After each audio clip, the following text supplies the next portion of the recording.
everybody, Uncle Rich here for Who's Telling the Truth. Today it's June 9th, 2014, and today is show 53. Wow.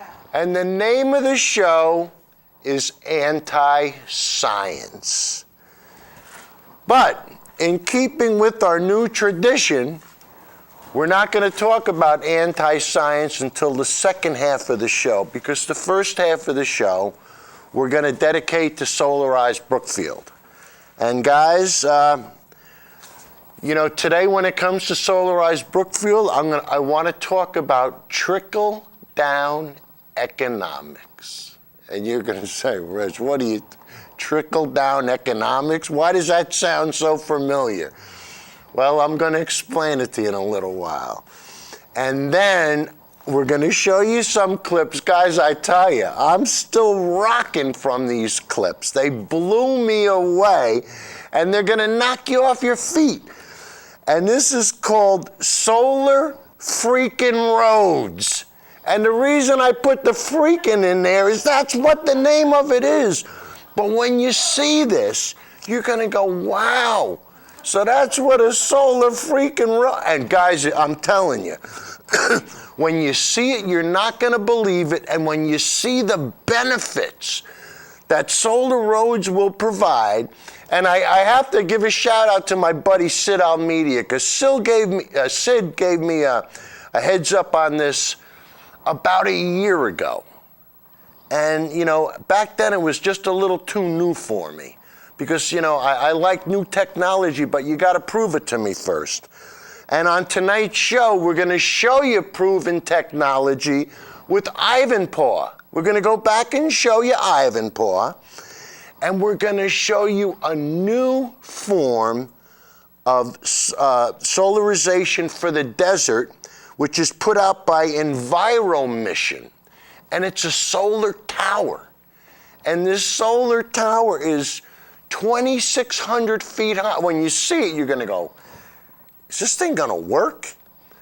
Well, one of the earlier ones didn't, but anyway, when you see it, you're going to go, wow. So, technology's moving ahead. And then, of course, we're going to come to the second half of the show, and we're going to we want to talk about science. And we're going to start off by giving the old BATTA-BING to Stuart Varney. And why? Because he doesn't understand science. And there's something about the people on Fox News, and it's funny. I was watching Al Sharpton on Friday, and he came up with a term, and I'm going to quote it from him because I didn't make it up, but I love it. And he says, I'm listening to the foxholes.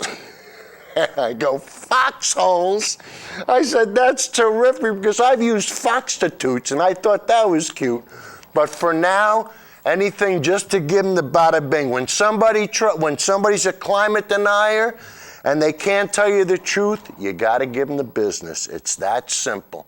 And that's why we're going to talk about science tonight. And who better to talk about science with than my old buddy Lawrence Krauss. He's one of my favorites. I tell you, this guy is so smart. You'll be enamored when you watch the clips. And guys, we're going to talk about peer review tonight. And we're going to show you what the Consensus Project came up with. This is where we get the figures for the 97% of the climate. We're going to show you how they did it so that if anybody ever asks you can answer the question, And then we're going to show you a cute clip from John Oliver. And then we're going to take a look at the Origins Project. And when you see the people involved with the Origins Project out of Phoenix, and this is the University of Arizona, Richard Dawkins is, the guys that are involved with this project are the smartest of the smart. They're just unbelievable. And when you see and you listen to them, things start to change. And that's what we want. And finally, we're going to look at the lighter side of Bill Maher. And, of Lawrence Krauss, and he was on Bill Maher. And you'll get a real kick out of that. All right, so now we're going to go back to the beginning, and we're going to talk about trickle-down economics with solarized Brookfield. And what's trickle-down economics? Guys, it's really simple. You put solar panels on your roof, and you let the money trickle down into your pocketbook. It's that simple. That's right. You can become, the conservatives are gonna love this, because by putting solar panels on your roof, you can become a capitalist. That's right. When you generate electricity, you become a capitalist. And you could sell some back to the utilities. And in addition to becoming a capitalist, you're going to have the trickle-down effect where you'll become a job creator. That's right, a job. Why? Because you need people to put the panels on the roofs, you need people to put the inverters in, you got to tie in, you're going to create jobs. So you'll be the conservative dream. You'll be a job creator. And then in addition to creating jobs, you're going to be taking advantage of the free market. And what do conservatives love more than the free market? Nothing. They love the free market. And so anyway, we're going to show you different ways that you can really benefit. And remember, guys, with what's going on with solarized Brookfield now, the amount of money that you can save, and when you think about the long-term goals, you know, I mean, to somebody that's frugal and that's wise, you could be looking at your kid's college education by putting panels on your roof, you know? And guys, another thing that we want to talk about with panels that we mentioned briefly last week, our kids will never, ever have to fight over the sun. It'll never happen. You don't fight over sunlight. It's that simple. There's so much, there's plenty to go around. The Middle East, they can keep their oil. Fellas, keep your oil. The only thing we need oil for is WD-40. No, but I mean, let's not get crazy. We need oil for a bunch of things, but we got to wean our way away from fossil fuels. And by becoming a capitalist and by by taking advantage of solarized Brookfield, you can do just that. All right, so guys, now we're going to talk about solar roads. And when you see this, and you see, these guys did a beautiful job. I mean, they really did a beautiful job. So for the next 7 minutes, sit back and enjoy yourself because you're about to get an education. John? Solar freaking roadways. What are they? They're solar freaking roadways. What do they want from me? Well, they're solar freaking roadways.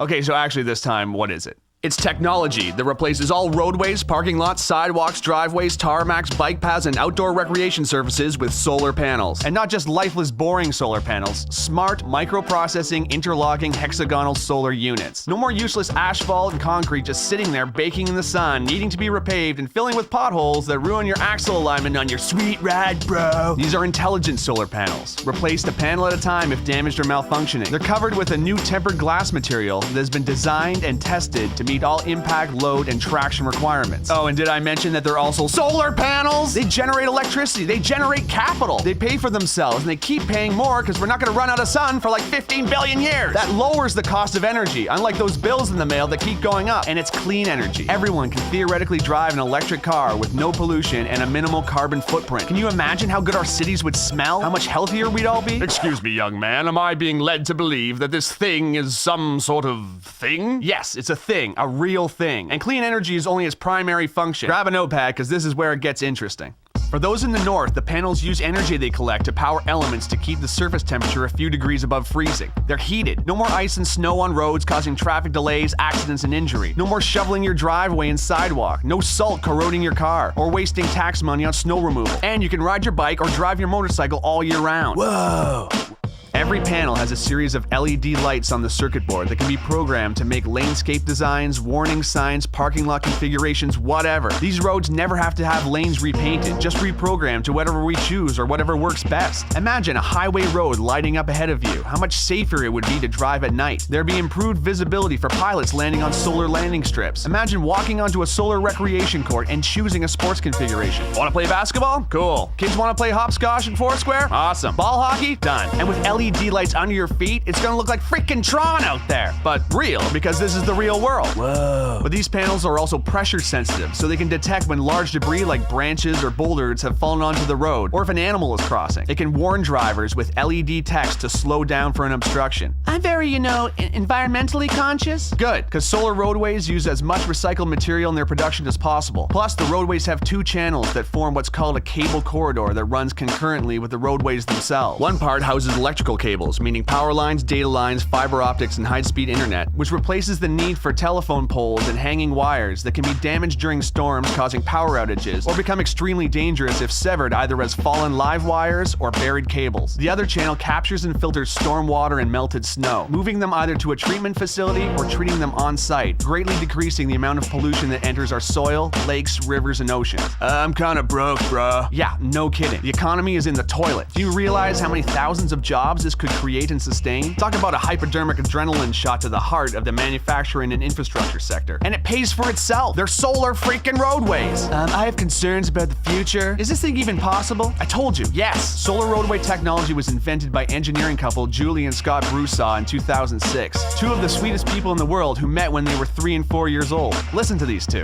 Hi, we're Scott and Julie Broussard, inventors of solar roadways. We met in the 1960s when we were 3 and 4 years old. These wonderful, intelligent people want to begin manufacturing a technology that can power the future of the whole freaking planet. They were awarded a contract from the Federal Highway Administration to build 2 prototypes, which are now complete. They're too humble and wonderful to yell at you over the internet, so I'm gonna do it. You need to know about this technology. You need to get behind it. You need to share it with everyone you know, because this is actually happening. Whoa! For the first time in human history, we have the technology to do what nature has done since the beginning of life on this planet. Harness the power of the sun to fuel our pursuits. And this isn't about filling a field with solar panels, wasting land. Our roads and parking lots are just sitting there, reflecting sunlight and absorbing heat, not doing nothing for nobody. Which I guess means it's doing something for somebody, but not very much. It's time for an upgrade. We have to make the changes we want to see in the world. The FHWA has provided the startup funds to create the prototypes, but now a grassroots effort of concerned and inspired people can push this project into independent production. If we vote with our money for projects we believe in, we can create a future where our society is driven by new ideas. It need only begin with private driveways and parking lots. Once the ball gets rolling, it'll create a momentum all of its own. Let's put our roads to work.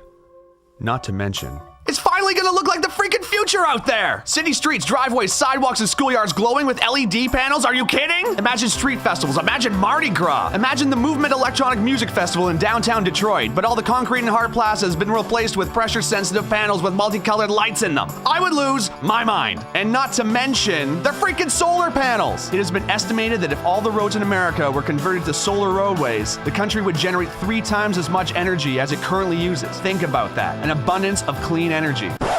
So quickly, in review, love biking? Solar roadways. Hate high energy bills? Solar roadways. Love the movie Tron? Solar roadways. Worried about the economy? Solar roadways. Love sports? Solar roadways. Scared of hitting moose? Solar roadways. Hate gasoline prices? Solar roadways. Love helping developing countries? Solar roadways. Hate tar fumes? Solar roadways. Love recycling? Solar roadways. Hate winter driving? Solar roadways. Hate shoveling snow? Solar roadways. Love clean air? Solar roadways. Need a job? Solar roadways. Want to save this planet and make it sustainable for your kids and all future generations of life who can look back and say, hey, at least they invented solar freaking roadways? Please follow the link to Indiegogo.com. Meet Scott and Julie Broussard, check out their work, and get informed. This isn't just donating, it's an investment in a real future. Let's do this, because finally, it's possible. Well, I looked, Thank you. and I could not see this love in front of me.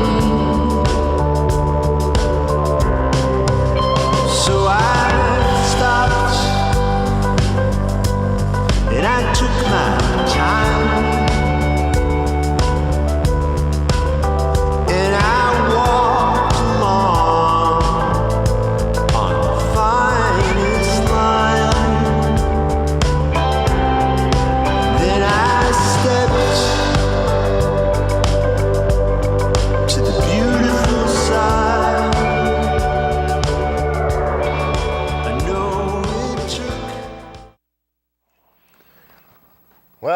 what did you think?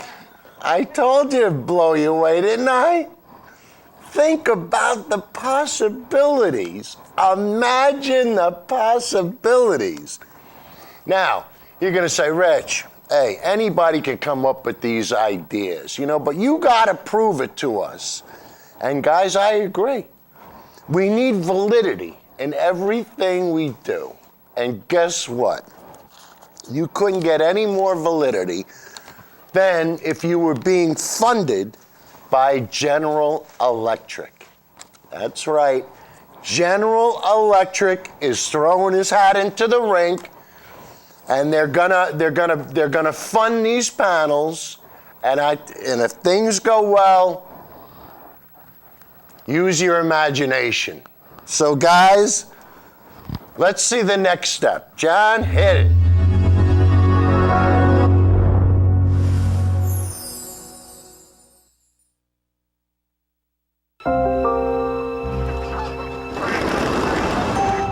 My wife came up with this idea. She asked me when all the talk of global warming started. What happened if we put solar panels on the road and collected solar energy that way? And he just laughed at me. And I kept thinking about that. I thought if we could build that, get the right people on board, we could make this a reality. So Solar Roadway is built of solar road panels, which are solar panels we can drive on. We've currently got about 28,000 square miles of asphalt and concrete surfaces exposed to the sun. Solar road panels will collect that energy, turn the sunlight into electricity, feed the grid. If it's a business parking lot, you're feeding the building. The first layer is the glass surface and solar cells inside that are collecting the power. We could produce 3 times more power than we use as a nation.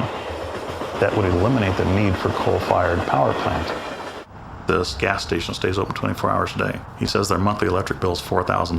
Well, you got a lot of surface area here in a parking lot. If you cover those with solar panels, you can probably get rid of that. I love to see it. First time it snows on the solar panels, they stop working. So we decided we'd have to put some kind of heating element in the surface.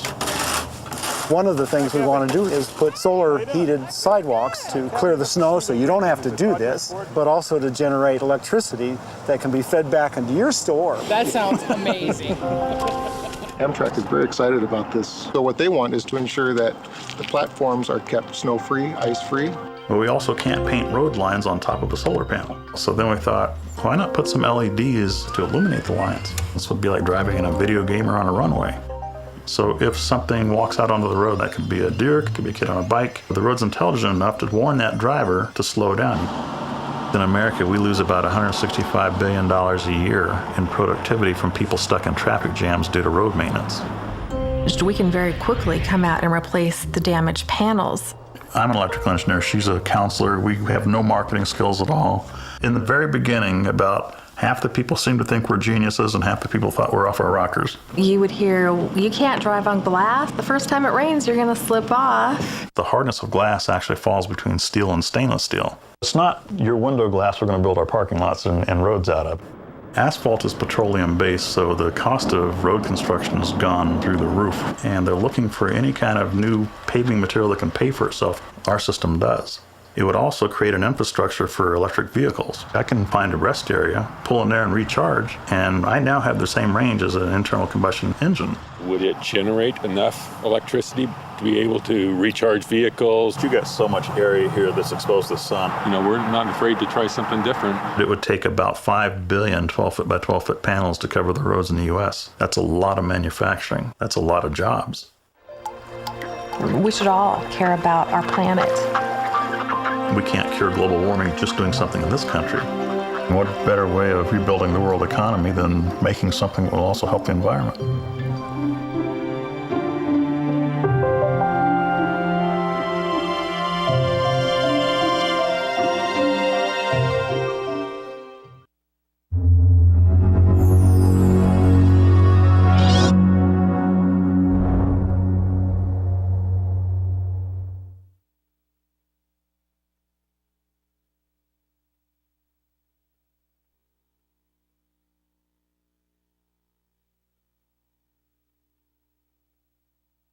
So what'd you think? Are you impressed? Because I tell you, I think it's limitless. And, once people start to understand that they can actually make money off of this, and let's just think about the local parking lots. You know, if you own a small parking lot, if you use this for solar, you wouldn't have to pay to have it plowed. Your insurance would probably be cheaper because people couldn't sue you because they slipped and fell on your property. There's just so many benefits. Plus, you know, when you're not heating the pavement and stuff, you're going to be generating electricity, what you're going to be selling back to the grid if you're not using it. So I tell you, I think, guys, the lights starting to go on. But we're going to take a look back at Ivanpah. Because in the beginning, you know, the Ivanpah technology with the, solar in the desert, which we showed you in the Mojave Desert with the heliostats, we want to show you that technology now. We're just going to go back and take a look at it, and you'll see how valid that is and how well that works. And then we're going to show you the new technology, which we hope will work. But let's start with the proven facts, and we'll show you Ivanpah. So, John, hit it. At first glance, it looks like an oasis in the middle of the Mojave Desert. But the Sea of Blue is actually the work of more than 170,000 mirrors, each one reflecting the sun's energy onto one of 3 459-foot towers. This is the largest concentrated solar thermal project in the world. The Ivanpah Solar Thermal Plant sits on 3,500 acres of desert, nestled in between the Clark Mountains and Interstate 15, near the California-Nevada border. And it's every bit as large as it's made out to be. It's actually 3 projects on this site, in total 392 megawatts. The project will eliminate 400,000 tons of carbon emissions. That's like taking 72,500 cars off the road. NRG says the 392 megawatts equates to enough power for 140,000 homes, or roughly the population of Pasadena, California. Now, the solar panels used at Ivanpah aren't the photovoltaic kind you might see on a rooftop. These panels follow the path of the sun throughout the day and reflect its heat onto steam generators located at the top of the towers. There are benefits to solar thermal over photovoltaic. I think the most important one is it's less disruptive to the grid, because when you lose sunlight, this project will slowly come offline, where photovoltaics almost immediately come offline.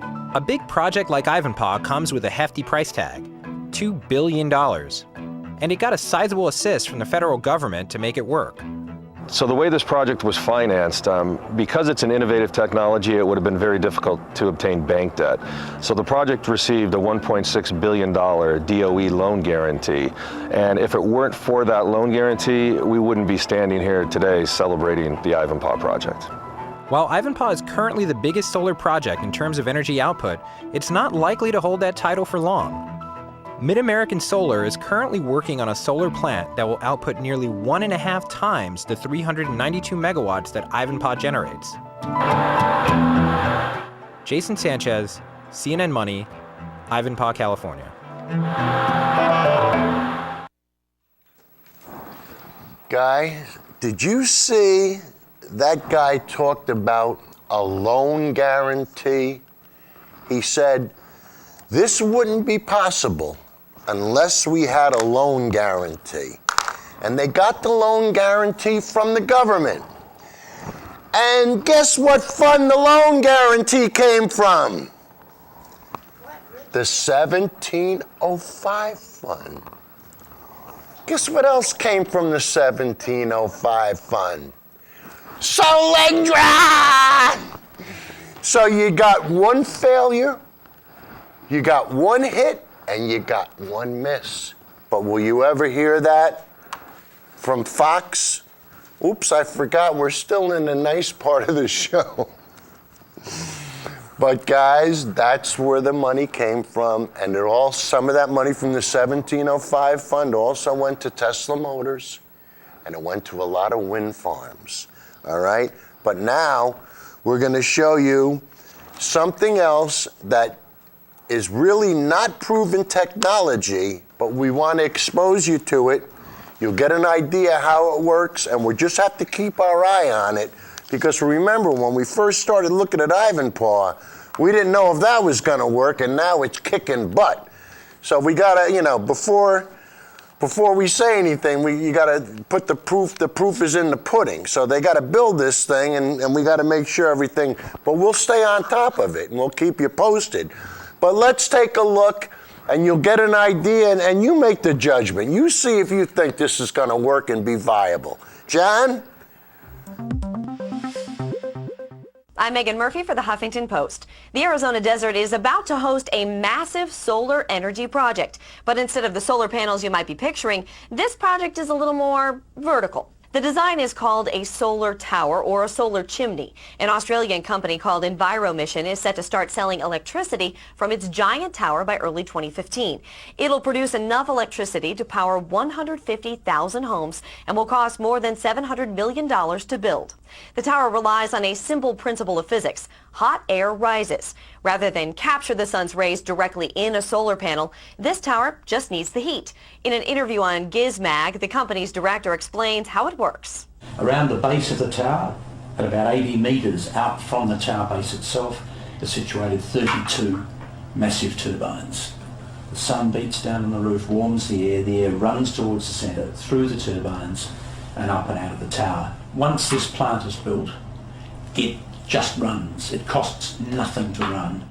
Basically, the giant tower will just sit there producing power for 80 years with no costs other than maintenance. And when we say giant tower, we mean it. A reporter for KTVK explains. This project is so massive that the base, the greenhouse, is going to be more than 2 miles in diameter. The tower itself will be about as big as a football field. When it's finished, the chimney will be more than 2,600 feet tall, twice the size of the Empire State Building, and just a few feet shorter than the world's tallest structure in Dubai. The company says the tower will turn solar radiation into electricity at around 60% efficiency, blowing solar panels and wind turbines out of the water. A writer for Smart Planet explains some of the other perks. There are numerous advantages to updraft technology compared to other forms of renewable energy. For instance, it works in any weather, any time of day, and is clean as the dickens. The only aspects of the project that have proved to be challenging are finding the space and the colossal task of erecting the darn thing. If the project goes well, this will be the first of many solar towers. The company says they've looked into building sites in Kansas, Pennsylvania, and New Jersey. For the Huffington Post, I'm Megan Murphy.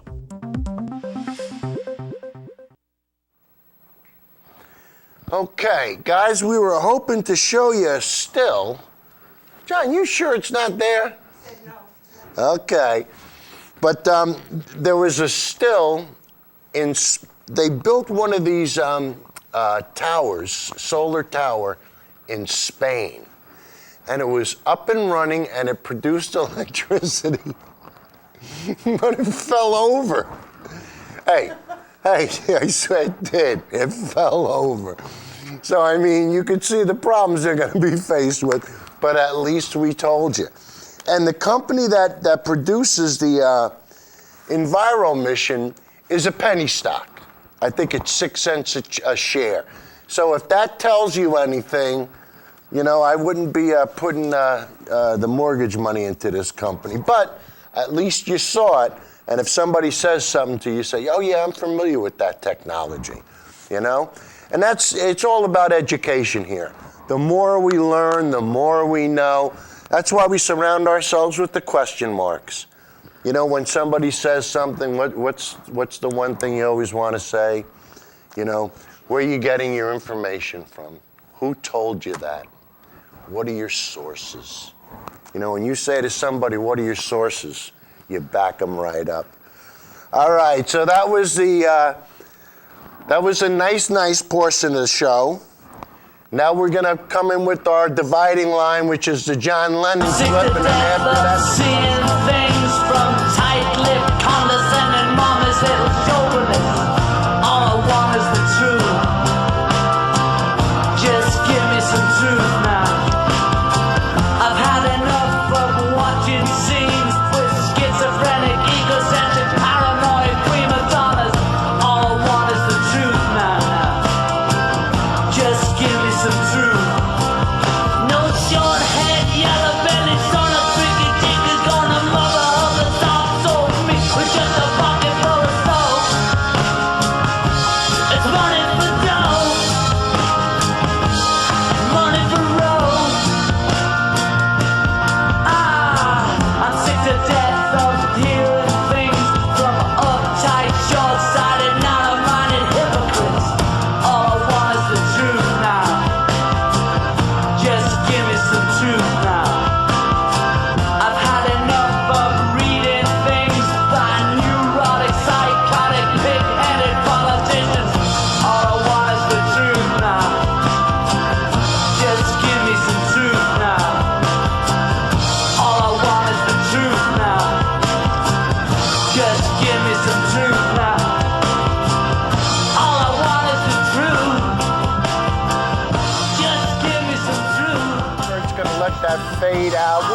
on this. We're getting it all down, guys.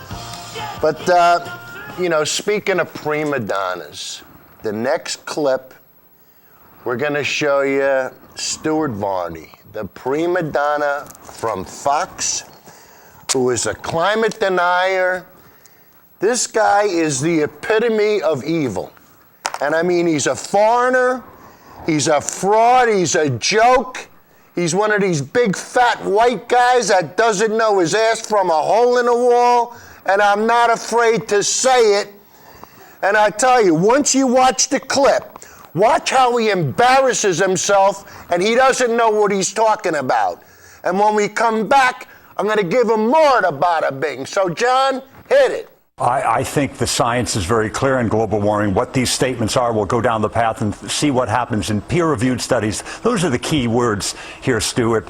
Peer-reviewed studies. If these scientists have done something wrong, it will be found out and their peers will determine it. I don't think geologists should write papers about being an actor or a newscaster, nor should, don't get your information from me, folks, or any newscaster. Get it from people with PhD after the name. Peer-reviewed studies are the keywords. And if it comes out in peer-reviewed studies that there are some cooking in the books, that will come out. Well, you know, Senator Inhofe has a list of 700 climate scientists who say this global warming, they've got problems with the whole theory of global warming. I put it to you. There's not 700 climate scientists. There's weathermen and other people in there. There are some climate scientists. The science is not in. It is in. No. Stuart, quit saying that. The debate is not over, sir. Peer-reviewed studies. Go to Science Magazine, folks, Nature Magazine. Go to somebody you trust, National Geographic. Don't get it from you or me. Don't get it from Rush Limbaugh or Glenn Beck. No. Scientists, people with PhD Okay, all right, okay. Weathermen, not weathermen. Okay, listen science, climate. Listen to this. I had a Princeton professor on my program. What does he have his degree in?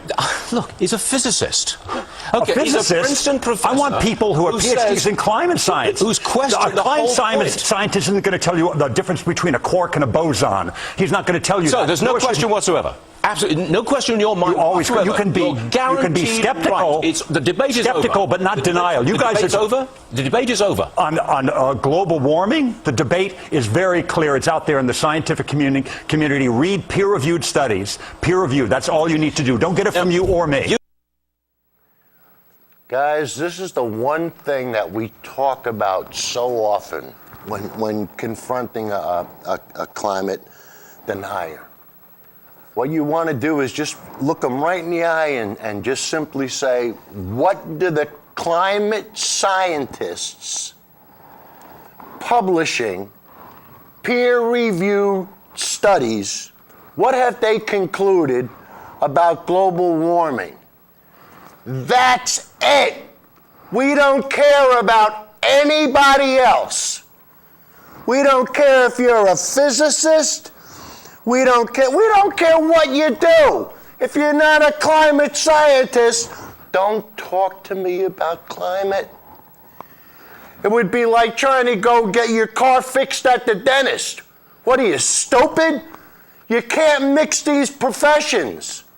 But the deniers, they'll always pick somebody, and what they'll do is they'll take somebody who's not a scientist, who's not a climate scientist, and who doesn't believe in the peer-reviewed process. And like Lawrence Krauss says, the peer-reviewed process is a self-correcting mechanism. It's that simple. When you put something in writing, somebody else can look at it, read it, and challenge it. And guess what? You can't say you didn't say it because you published it. And that's why whenever I'm blogging with the boneheads and we're talking about global warming, I say to them, be specific and name your sources. They never do. Why? Because once they start to realize they start to look at their sources, and I'll say to them, why would you embarrass yourself by posting something from Climate Depot, Mark Morano? Why would you insult your intelligence? Did you read the article? Now, some of these people shouldn't be in the gene pool, and I'll tell you, that's why you look them in the eye, and if you say, you're anti-science, aren't you? Oh, no, I know everything about science. You do? You do? So who should conclude global warming? But there, you know. All right, so we're going to let Lawrence Krauss explain how he identifies evidence and the peer-reviewed process. John? So I come here not to bury God, but to praise honesty, full disclosure, and skeptical empirical inquiry, which, alas, are burying God. But that's the key thing I want to talk about. And so since I believe in full disclosure, I thought I'd give some full disclosure, which is my biases.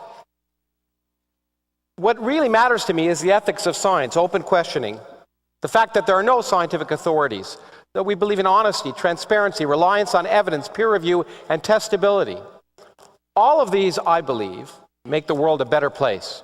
And they do so specifically by burying myth and superstition and dogma.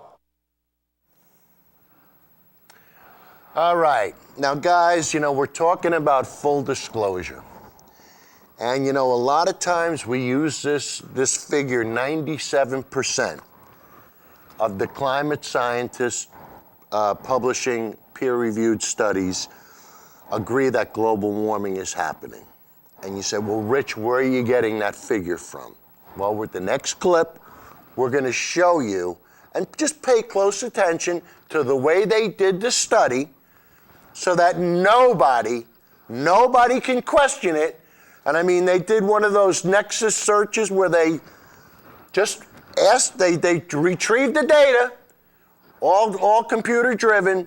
So I mean, don't give me this BS that this is not factual, because this is as good as you're going to get it. When you input the words into the search, the computers don't lie, And it's that, and the thing is, the conservatives and the Republican Party has to understand that people are wising up. The simple folk are starting to get it.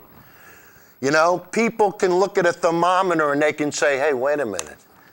Seems like it's always at the higher end, And I mean, once you start to realize what's going on, it's painful. So let's watch exactly how they got the consensus, and this way you can understand everything. So John, hit it. Hi, I'm John Cook, lead author of the paper Quantifying the Consensus on Anthropogenic Global Warming in the Scientific Literature. Our paper measures the level of agreement that humans are causing global warming in climate papers published between 1991 and 2011. Now, there have been several studies measuring the level of agreement on human-caused global warming in the scientific community. Both papers found that among climate scientists actively publishing climate research, 97% agree that humans are causing global warming. But scientists have to back up their opinions with evidence that survives the scrutiny of experts in their field. In other words, peer-reviewed research. The first analysis of this type was by Naomi Oreskes, who in 2004 analysed publications in the Web of Science between 1993 and 2003, matching the search term global climate change. She found that out of 928 papers, none rejected the consensus position that humans are causing global warming. Our paper builds upon this research. We expanded the search to cover the 21 years from 1991 to 2011. In addition to global climate change papers, we also included papers matching the term global warming. This expanded the number of papers to over 12,000.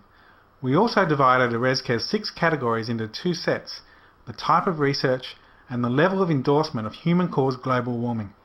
Each abstract was classified according to whether it explicitly or implicitly endorsed or rejected human-caused global warming, or whether it took no position on the cause of warming.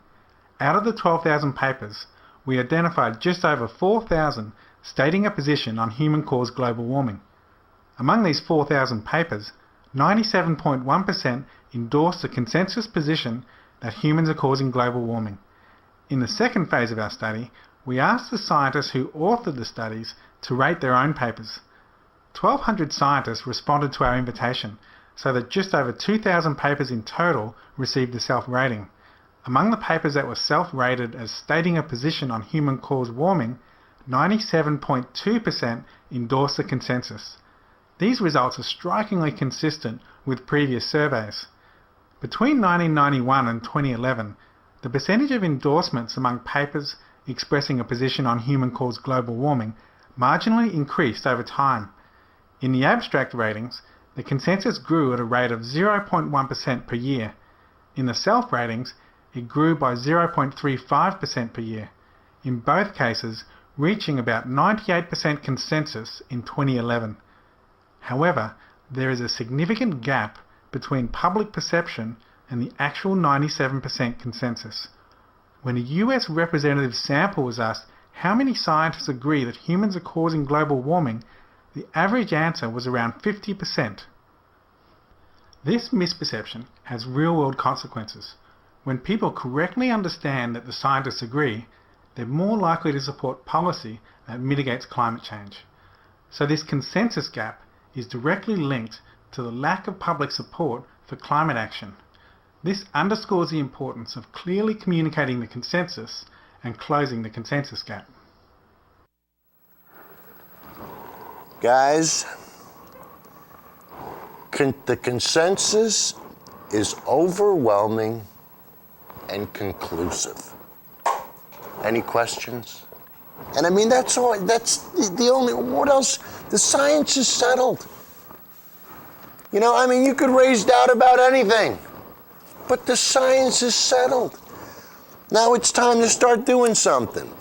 Now, you know, in an earlier show, we talked about how there's 97% of the scientists, 97% agree that climate change is happening, so that leaves 3% that disagree. But when you're watching Fox, Fox tries to make it seem balanced.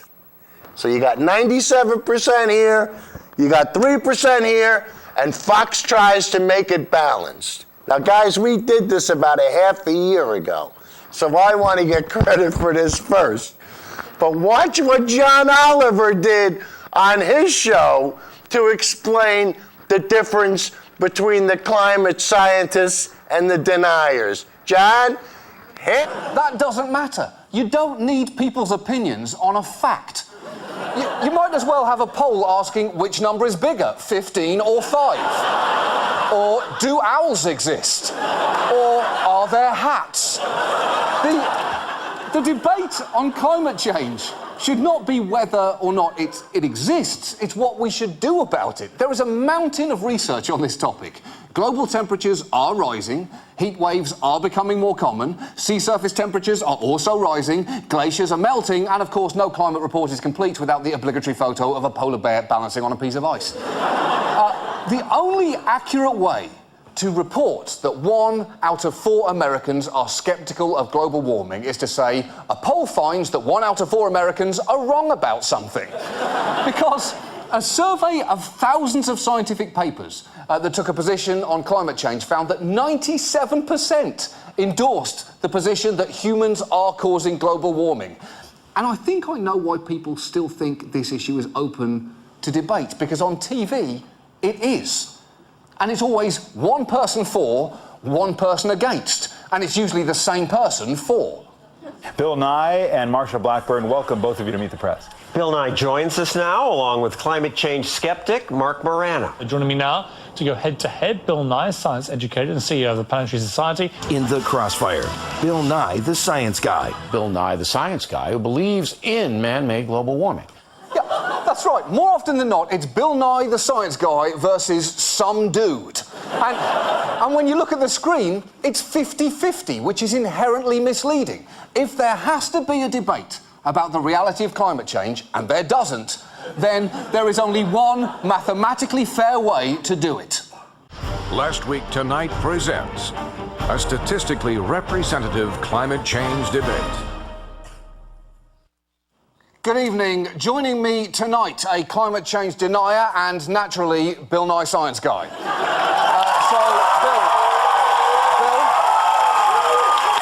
John? Yep. Humans are causing climate change, no question. Wait. Before we begin, in the interest of mathematical balance, I'm going to bring out 2 people who agree with you, climate skeptic, and Bill Nye, I'm also going to bring out 96 other scientists. It's a little unwieldy, but this is the only way you can actually have a representative discussion. So, yeah, please file in. Again, this is going to make the debate difficult. We shouldn't really be having it in the first place. But, so, representationally, climate skeptic, please make a case against climate change. Well, I just don't think all the science is in yet. It's settled. Okay, and what is the overwhelming view of the entire scientific community? Well... Okay. Any response to that? Any response? I can't hear you over the weight of scientific evidence. This whole debate should not have happened. I apologise to everyone at home. My thanks to Bill Nye and the...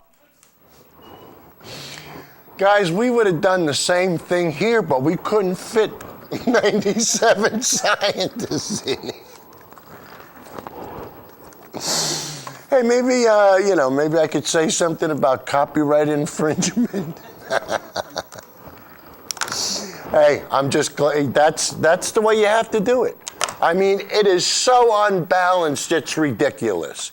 But, and as we've said earlier, when you hear the words fair and balanced, you realize that the intelligent conversation just ended. Case closed. That's it. They hide behind that fair and balanced card. All right, now we're going to move ahead to Lawrence Krauss and the Origins Project. And you're going to see, I'm telling you, these guys, this is the cream of the crop. This is the top shelf. This is the zenith. Just watch these guys. They're going to blow you away. John, hit it. What will we find when we go into space? Is there alien life out there, or are we alone in the universe? We will have to boldly go where no one has gone before.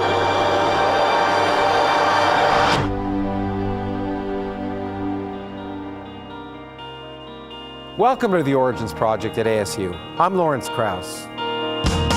The Origins Project was designed to explore the deepest questions that humans have ever asked. We're bringing together the world's greatest minds, the most amazing group of public intellectuals and scientists that's ever been on one stage at one time, in this massive 3,000-seat auditorium where they can interact with each other and the public like never before. Science! We have this dilemma that our soon descendants may see things from a hilltop across which we can't see now. Science is more than a body of knowledge. It's a way of thinking. When I see a kid open up his or her eyes and say, "Oh my God, this is spectacular," it feels great. And here to present the Dear Aliens Award, Professor Stephen Hawking. Science is hard, but it's worth it. It's fascinating, it's enthralling. Scientists see science as an adventure, and that's why these are adventure stories about discovery and about the thrill of discovery. And the geek shall inherit the earth. This is just the beginning. It is certainly one of those critical questions that we all ask ourselves as young children. Mommy and Daddy, where did I come from? You need to have a public that's at least willing to engage with the ideas and really reevaluate and think about things. It's ironic, I think, that science at this point finds itself in the position of a messenger who is about to be killed because of the message that he has delivered. The restoration of science to its right place is basically a declaration that we should follow the evidence wherever it leads us. The number of possibilities explodes from there.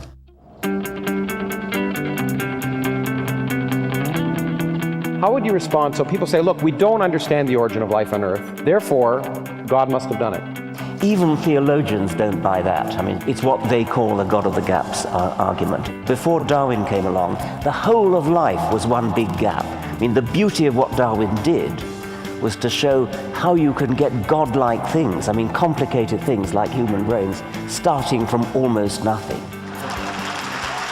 When we think about reducing prejudice, I think one of the reasons why we've been as unsuccessful as we've been is because people aren't recognizing, in fact, the challenge of it.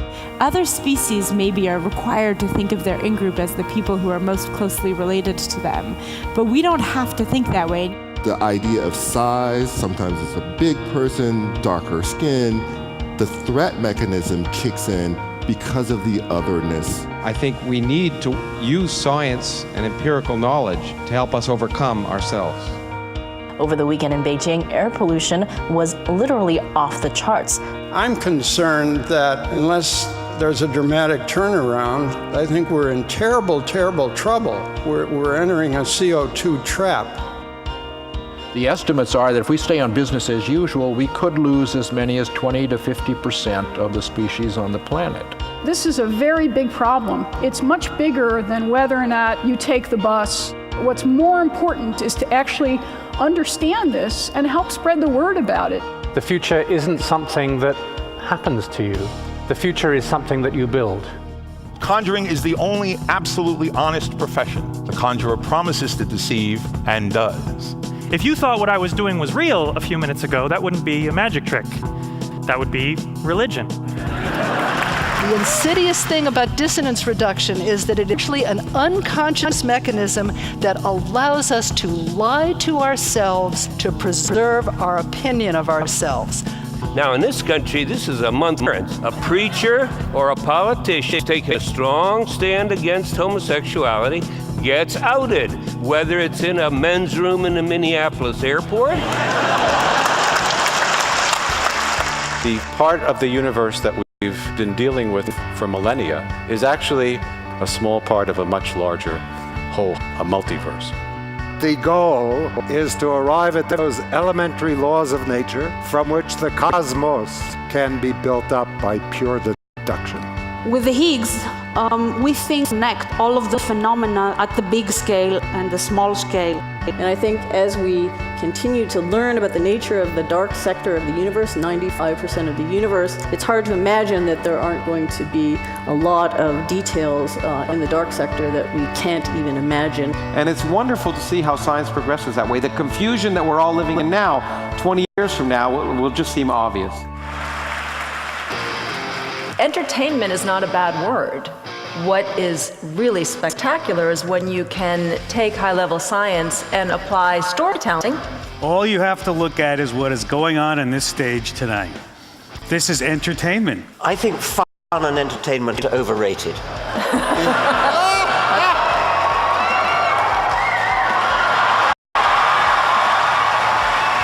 I want and I need the artist to take me to places. And the new place Van Gogh took me is not the sky as it is, but the sky as he felt it. And with this PB&J, this passion, beauty, and joy, we can, dare I say it, change the world! Science is a vital part of our culture. That's been demonstrated over the last 5 years by the public's incredible interest in these ultimate questions that the Origins Project has raised. We look forward to working with you long into the future, and we hope the best is yet to come.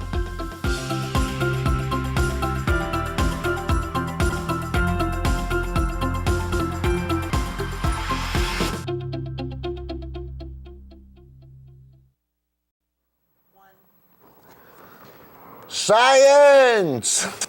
How can you argue with science? You know, thermometers don't lie. You know, the data is all there. I mean, everything is conclusive. Next, we're gonna end on a light note. We're gonna end with the Bill Maher Show, with Lawrence being on the Bill Maher Show, and we'll let his wit and just his, I don't know what it is about him that I like so much, but you know, he tickles my fancy, so to speak. Well, what else do you say?